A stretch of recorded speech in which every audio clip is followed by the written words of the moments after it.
शादीशुदा लोगों को एक बड़ी सीख देने वाली कहानी। पत्नी ने न जाने क्या किया था कि पति ने उसे एक के बाद एक कई थप्पड़ जड़ दिए।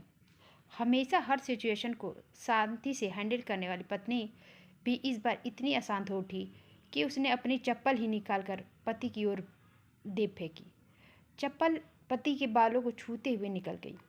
ये किस्सा यहीं पर ख़त्म हो सकता था, मगर पति ने इसे अपनी मर्दानगी का विषय बना लिया और बात बद से बदतर होती चली गई। रिश्तेदारों ने भी आग में घी का काम किया।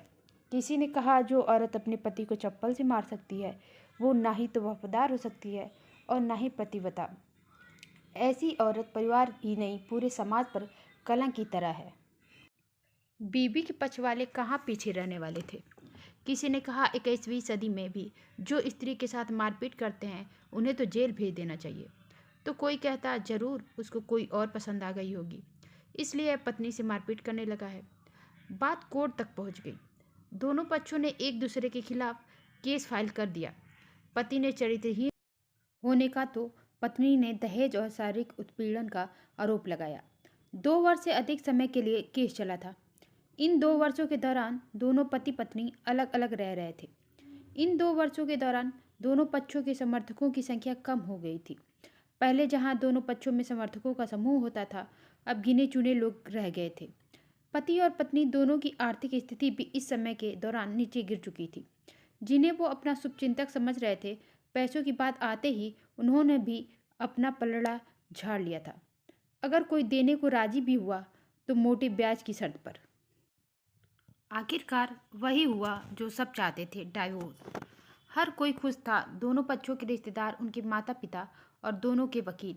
लेकिन 5 साल की सुखद शादी और एक सुंदर बेटी होने के बाद मिले इस डाइवोर्स से पत्नी मुक्त थी और पति शांत। शायद ये एक इत्तेफाक ही था कि इस खुशी को मनाने के लिए दोनों पक्ष के लोग एक ही चाय की टपरी पर बैठे, आमने सामने। इत्तेफाक इसलिए क्योंकि ज़्यादातर लोग जो एक दूसरे के विरोध पक्ष को सपोर्ट कर रहे थे, वे एक दूसरे को अच्छे से जानते भी नहीं थे। पति पत्नी भी इन सभी से दूर एक दूसरे के सामने मेज पर बैठे। पत्नी ने पति से कहा, अब तो खुश हो गए ना, तुम्हारे मन की जो हुई है मुबारक हो, तुम भी तो आज जीत गई हो, मुझसे तलाक तो तुम्हें भी मिल गया है, कॉन्ग्रेचुलेशन टू यू टू। पति ने कहा, तलाक को तुम जीत का प्रतीक समझते हो? पत्नी ने पूछा। पति चुप रहा। थोड़ी देर की शांति के बाद पति ने कहा, मुझे तुम्हें 5 लाख रुपए अभी और हर महीने 8,000 देने का आदेश है। अभी मेरे पास पैसे नहीं हैं, इसलिए हमारा मतलब मेरा जो सिटी में फ्लैट है उसे तुम्हारे नाम कर देता हूँ। पत्नी बोली, लेकिन इस फ्लैट की कीमत तो 18 लाख की है। हाँ, लेकिन हमारी बेटी तुम्हारे साथ है और आगे जाके उसके खर्चे भी बढ़ेंगे, तुम्हें थोड़ी आसानी होगी। पति ने कहा, नहीं नहीं, मुझे सिर्फ 5 लाख ही देना, और तुम हर महीने 8,000 तो देने ही वाले हो, मैं मैनेज कर लूँगी। अगर 5 लाख नहीं है तब भी कोई बात नहीं, पत्नी बोली। दोनों फिर से शांत हो गए।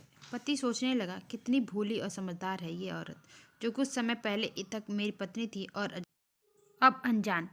ये वही है जो कम से कम खर्चे में घर चलाती और पैसे बचाकर मेरे जन्मदिन और बर्थडे पर हमेशा मेरे लिए नए कपड़े खरीद लाती। कभी बीमार भी हो जाता तो पैसे बचाने के लिए मुझे मालूम न होने देती और घरेलू नुस्खों से अपना इलाज कर लेती। मगर घर में कोई और बीमार होता तो तुरंत डॉक्टर के पास ले जाकर जाती। मेरी हिम्मत मारी गई थी। मैं ही अपनी झूठी मर्दानगी के चक्कर में इतनी बड़ी गलती कर बैठा। पत्नी के दिमाग में भी उथल पुथल चल रही थी। अभी भी वैसा का वैसा ही है। पहले भी खुद से ज़्यादा हमारे बारे में सोचता था और अब भी वही कर रहा है। ये वही आदमी है जो मुझे एक्सीडेंट से बचाने के लिए खुद मोटरसाइकिल के आगे कूद पड़ा था और अपनी उंगली तुड़वा बैठा था। पता नहीं कौन सी मनहूस घड़ी में मैं झगड़ा कर बैठी। पति ने मौन तोड़ते हुए पूछा, अब तुम्हारे कमर का दर्द कैसा है? ज़्यादा तकलीफ तो नहीं होती? पत्नी हल्का सा मुस्कुराई और बोली, अभी भी तो होता है, अब तो पेट में भी क्रैम्प्स उठते हैं।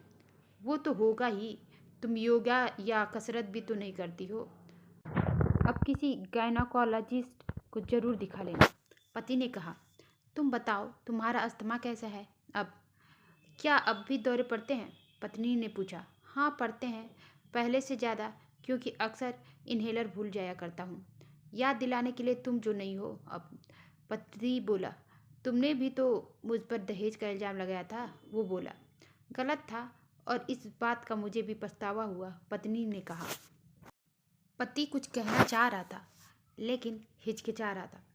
पत्नी ने पूछा, कुछ कहना चाहते हो? वो बोला, क्या सब पहले जैसा नहीं हो सकता? क्या मतलब? पत्नी बोली, मतलब कि हम फिर से पहले की तरह पति पत्नी बनकर, सच्चे दोस्त बनकर नहीं रह सकते? पति बोला, पर ये डाइवोर्स के पेपर दिखाते हुए पत्नी ने कहा, फाड़ देते हैं। पति ने अपने पास रखे डाइवोर्स के पेपर फाड़ते हुए कहा। पत्नी ने भी अपने पास रखे पेपर फाड़ दिए। सभी हैरान थे, वकील, रिश्तेदार और माँ बाप। पति पत्नी दोनों एक दूसरे के हाथ में हाथ पकड़े अपने घर की तरफ चले गए।